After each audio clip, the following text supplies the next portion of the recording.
Hong Kong is one of those places that probably needs no introduction because you already know all about it. Situated in the south of China, Hong Kong is a lively, bustling city with a great deal of contrasts.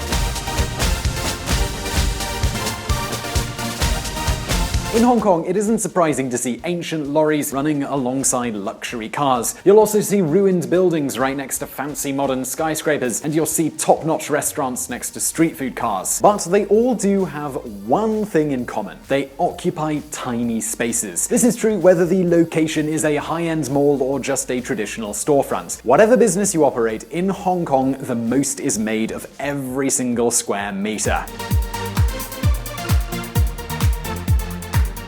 Now, Hong Kong was one of the biggest miracles of the 20th century. In fact, it was the model Milton Friedman himself looked at in order to prove his pro-free trade thesis. If you want to see how the free market really works, this is the place to come. After World War II, Hong Kong's population was around 600,000 people. It had an income equivalent to about a quarter of the United Kingdom's. 60 years later, and the population now exceeds 7 million people, and the per capita income is almost equal to the UK. When purchasing power is considered, its GDP is much larger than the one in the UK.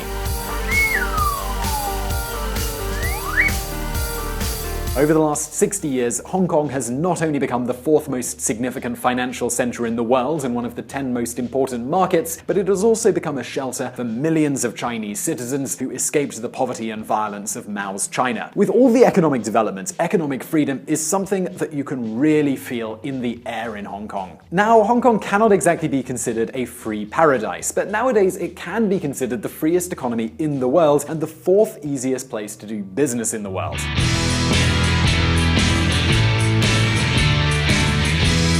Anyway, the key to Hong Kong's economic development is going to be discussed in a future video, but today we're going to focus on the politics of Hong Kong and the threats against its institutional structure, which might even compromise its future economic development. And to do so, we're going to have to start by looking at the great paradox that China is facing. The paradox which has become something of a hallmark for the country.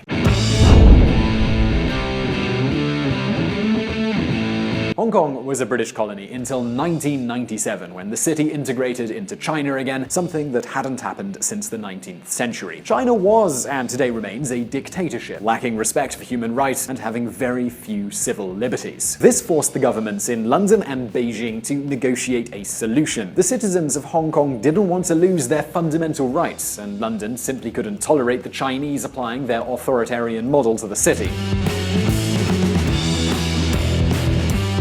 After long negotiations, in 1984 they reached an agreement known as the Sino-British Joint Declaration, which established that for 50 years after the integration, Hong Kong would have a different political system than the one in mainland China. This meant that after 1997, Hong Kong became a special administrative region where the so-called Basic Law applies. This is a law that grants its citizens rights and freedoms that would be unimaginable in any other place in China, with the exception of Macau, which was integrated into China following the same model. The citizens in Hong Kong have freedom of speech, freedom of the press, freedom of publication, freedom of assembly and association, and even freedom of demonstration. Further, Hong Kong has its own currency, its own immigration policy, customs policy, its own police, and even has its own courts. So, at first, things went really well following this policy, and the economic growth we mentioned earlier certainly did help. The citizens kept their own free status, they could apply their own policies, and Hong Kong became the natural entrance for foreign investment into China.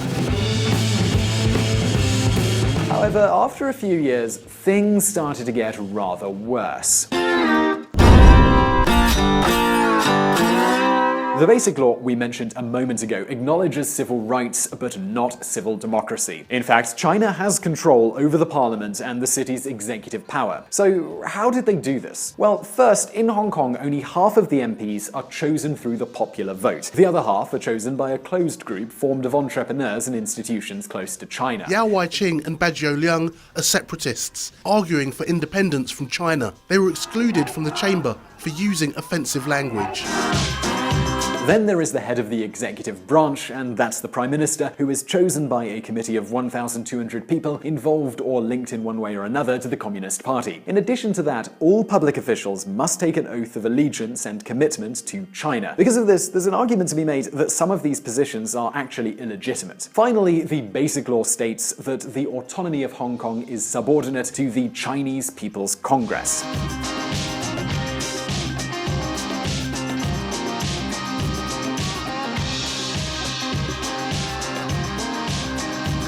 Special Administrative Region of the People's Republic of China. However, the treaty demanded that from 2017, the executive chief had to be chosen by popular vote. And this leads us to the part of the story where China started to break their word over and over again.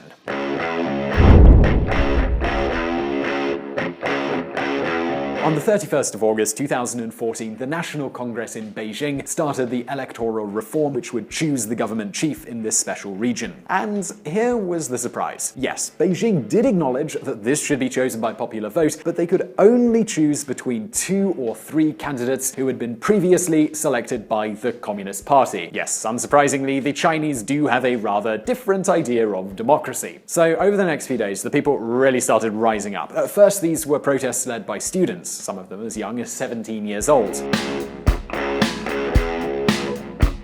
I mean, how can you explain to a young, educated student who grew up with full access to the internet and the media that they are actually going to have to live under a Chinese dictatorship after all?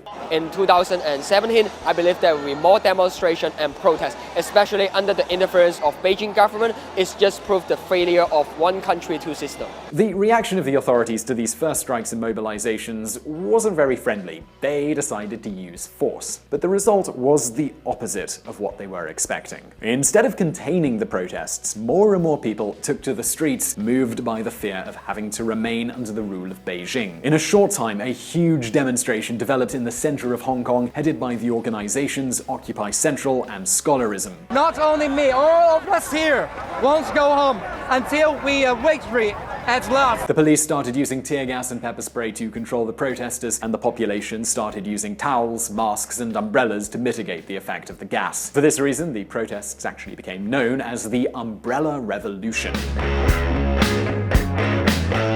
The occupation of central Hong Kong lasted for 79 days, and since then the conflict has continued with some spontaneous outbreaks and young people getting more radical and not just demanding democracy, but demanding independence from China. This is something, by the way, that China has said that they absolutely will not tolerate under any circumstances, even if they have to use military force. As an interesting aside here, by the way, China has recently kidnapped 5 librarians in Hong Kong for spreading ideas against China's control of the city. I was visiting my girlfriend in the Mainland, and I was stopped by 2 officials at the border.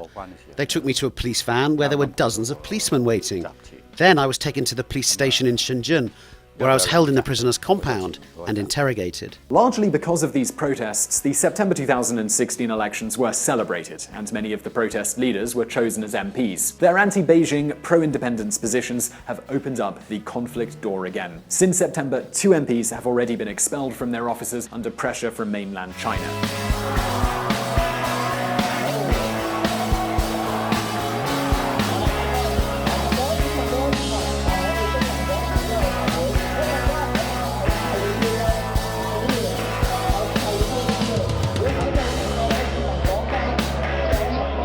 And as I mentioned earlier in this video, civil rights are only protected in Hong Kong until 2047, and it seems that every day China's involvement in the city grows and grows. And this does come with a price. Potential investors in China through Hong Kong are starting to perceive a risk. This is probably one of the reasons why Singapore has experienced such strong growth in the last few years. So that's what we think, but what do you think? Do you think the citizens in Hong Kong should fight for their freedom? Do you think China will eventually completely control Hong Kong? Do let us know in the comments below. We'd love to hear from you. And if you like this video, do click that like button below. And if you haven't done so yet, please do subscribe to our channel for brand new videos every Monday and every Thursday. And as always, I'll see you in the next video.